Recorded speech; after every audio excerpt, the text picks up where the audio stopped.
Bonjour à toutes et tous, bienvenue dans les coulisses du Grand Lyon. Mon invité du jour, Louis Pélaez. Bonjour. Bonjour. Vous êtes élu métropolitain, ancien président de Lyon-Parcoteau. Vous faisiez partie du groupe politique de Gérard Collomb, Que je préside. auquel vous avez rendu hommage au dernier conseil métropolitain. Votre hommage était aussi une critique assez sévère du bilan des écologistes, comme si vous craigniez que ce soit eux qui récupèrent l'héritage de Gérard Collomb. Parce que j'ai un peu d'expérience et que malheureusement, je sais que c'est un peu classique, parfois un peu pathétique quand quelqu'un s'en va, d'essayer de récupérer son œuvre politique alors qu'on l'a énormément critiqué et qu'on a fait usage d'énormément de mauvaise foi contre lui. Voilà, c'est un peu classique et c'est un peu ce que je crains. Il y a deux Trouvez choses qu'ils que lui je ont crains en trop ce rendu moment. hommage. Il y a deux choses que je crains aujourd'hui. C'est qu'effectivement, il y a une récupération politique de l'œuvre de Gérard Collomb, soit de la part des écologistes, parce qu'ils se rendent bien compte que finalement, il avait fait énormément de choses, et que finalement, comparé à ce qu'ils sont en train de faire, ils vont avoir un petit peu de mal à se comparer, lorsqu'il va y avoir besoin véritablement de faire les comparaisons, et une récupération politique plutôt par l'extrême droite qui me gêne encore plus. Et puis la deuxième chose qui me gêne, c'est que passé le moment des funérailles où on a dit énormément de bien de Gérard Collomb, que c'était un grand visionnaire, que c'était quelqu'un de formidable et qu'il avait effectivement transformé la métropole de Lyon. Après, on va plutôt chercher à le faire oublier, parce que justement, son héritage va nous gêner. C'est un peu ce que je crains aujourd'hui dans ce qui est en train d'être fait par la métropole, dans le choix notamment d'un lieu emblématique qui porte le nom de Gérard Collomb. Alors je sais bien qu'aujourd'hui, il y a des Gare choses. métro, c'est pas à la hauteur de Gérard Collomb. Non, c'est bien, parce qu'effectivement, c'était un arrondissement, le 9e arrondissement, c'était son arrondissement de prédilection et qu'il a adoré cet arrondissement et qu'il a effectivement transformé. Mais on ne peut pas limiter l'action de Gérard Collomb au 9e arrondissement, c'est beaucoup trop réducteur. Gérard Collomb, c'est quelqu'un qui a sublimé, transformé non seulement la ville de Lyon, mais qui a aussi créé le Grand Lyon, qui a créé la métropole et qui a fait aujourd'hui qu'on a cet instrument et cette évolution incroyable de l'ensemble du territoire. Alors, vous êtes plus jeune que moi, mais moi j'ai connu Lyon dans les années 80, et les gens qui ont connu Lyon dans les années 80 et qui connaissent Lyon aujourd'hui, voient bien aujourd'hui cette transformation incroyable qui a eu lieu en 40 ans. Et 40 ans pour une transformation pareille, c'est très peu. Donc symboliquement, je crois qu'il est extrêmement important, effectivement, qu'il lui soit rendu un hommage à sa hauteur, notamment par la dénomination d'un lieu qui soit emblématique. Et vous pensez à quel lieu?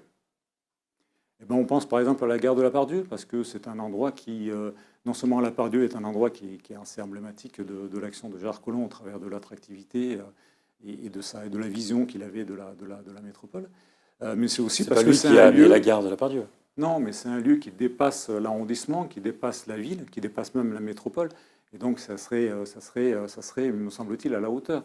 Non, bien sûr que c'est une décision qui devrait être prise avec la SNCF, avec l'État, avec les collectivités. Mais les collectivités peuvent porter cette idée-là.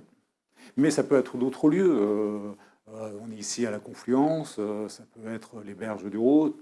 Voilà, il y a d'autres lieux. D'ailleurs, ce que moi j'avais proposé, c'était que les collectivités, que ce soit la métropole ou la ville de Lyon, choisissent 2 ou 3 endroits et que finalement, ce soit les Lyonnais qui puissent choisir. C'était, me semble-t-il, le meilleur hommage qu'on pouvait rendre à Gérard.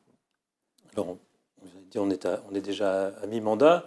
Ce qu'on ne voit pas venir, c'est l'alternative du côté de l'opposition. Pour l'instant, qui serait votre candidat naturel? Aujourd'hui, il n'y a pas de candidat naturel. Et avant de parler de candidat naturel, il faut qu'on travaille sur le fond. C'était la grande force d'ailleurs de Gérard Collomb. Tout le monde a reconnu de l'opposition à ceux qui étaient proches de lui, effectivement, qu'il avait une vision claire de ce qu'il voulait de la ville et de la métropole. Ben, on a besoin de travailler là-dessus. Donc avant de savoir qui va porter ou qui va être sur les affiches, il faut d'abord savoir ce qu'on va porter Il n'y a collectivement. pas de rapprochement entre votre groupe et celui de David Kimmelfeld? Non, il n'y a pas de rapprochement. On travaille sur des sujets ensemble. Je trouve qu'on ne travaille pas encore assez, mais avec les autres groupes aussi. Parce que si on veut gagner, il faut qu'il y ait un rassemblement. Mais un rassemblement sur le fond, pas un rassemblement électoraliste. On l'a vu les dernières fois, et notamment ça a été une erreur de Gérard Collomb, comme quoi Gérard Collomb a aussi fait des erreurs. Donc il ne faut pas qu'on renouvelle la même erreur. Donc il faut effectivement... L'erreur, c'était aujourd'hui, de s'allier avec la droite? c'était de faire une alliance de circonstances. Donc vous ne souhaitez pas d'alliance avec la droite pour la prochaine métropolitaine? Pas avec la droite aujourd'hui telle qu'elle est, en tout cas pas avec LR tel qu'aujourd'hui il fonctionne. La grande force de Gérard Collomb, à un moment donné, ça avait été capable de rassembler de manière très large, mais pas forcément des partis, mais des gens qui avaient envie de travailler, qu'ils soient de droite, de centre droit, de centre gauche ou de gauche, et de la société civile. Donc aujourd'hui, c'est ce qu'on a besoin de faire. On a besoin de rassembler une véritable équipe qui dépasse largement aujourd'hui les partis. D'ailleurs, aujourd'hui, on voit bien que les partis ne représentent plus grand-chose. LR représente, le parti en lui-même ne représente plus grand-chose. Le parti Renaissance, d'ici 2 ans, malheureusement, ça sera une étiquette qu'il faudra peut-être même éviter de porter. Donc, c'est pas sur les partis qu'il faut se baser. C'est effectivement sur les femmes et les hommes qui aujourd'hui ont envie de travailler sur un projet un peu dans la lignée de ce qu'avait fait Gérard Collomb. Gérard Collomb, pour moi, c'est un exemple. C'est pour ça que c'est important, comme Édouard Herriot, c'est important que la ville et la métropole lui rendent cette place-là. C'est un exemple avec ce qu'il y a de bien et ce qu'il y a de moins bien. Mais c'est un exemple. Il avait effectivement une vision claire, il savait où il voulait aller. C'était quelqu'un qui avait un sens de la responsabilité qui était extrêmement important. Vous voyez, lors de la dernière séance au Conseil métropolitain, on a eu le débat sur les orientations budgétaires. Et on voit aujourd'hui que cette majorité est en train de nous mener à la catastrophe et qu'ils sont en train de casser ce qu'avait construit Gérard Collomb. Gérard Collomb, il avait cette capacité d'anticiper les choses. C'est-à-dire que lorsque la conjoncture économique nationale, mondiale, était au beau fixe, il fallait s'en servir au maximum. Il fallait aller faire en sorte effectivement qu'on gagne en attractivité pour effectivement consolider notamment nos finances et faire en sorte de pouvoir avoir les moyens de faire plein de choses et de beaucoup investir. Et puis lorsqu'ils sentaient effectivement que la crise allait arriver, que les choses ne prenaient pas une bonne tournure à la fois nationale, européenne ou internationale, eh bien, il fallait faire en sorte d'être prudent et de pouvoir faire en sorte d'avoir un matelas, entre guillemets, de manière à ce que lorsque la crise arrive, la collectivité soit capable de tenir le choc et de faire en sorte que ça pèse le moins possible sur ses habitants. Aujourd'hui, par exemple, ils ne savent pas le faire. Vous avez dit un exemple en positif et en négatif? Alors, en négatif, je pense que oui, il a commis, c'est un homme, hein, avec ses défauts et ses qualités. Peut-être qu'aujourd'hui, il avait une pratique du pouvoir qui n'est plus celle qui aujourd'hui doit avoir lieu. Une pratique du pouvoir un peu trop solitaire, certainement. Et puis peut-être une capacité de ne pas savoir suffisamment s'entourer. Aujourd'hui, un grand chef, un grand leader, il n'a pas besoin d'avoir une cour autour de lui qui y amène à tout ce que le patron dit, en disant que tout est formidable, etc.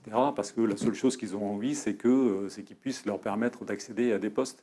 Un grand leader, il a besoin d'avoir des gens qui soient capables de lui dire quand il se plante, de pouvoir lui tenir tête et de pouvoir l'amener à une réflexion qui puisse lui faire changer d'avis lorsque, effectivement, il n'était pas dans les bonnes décisions.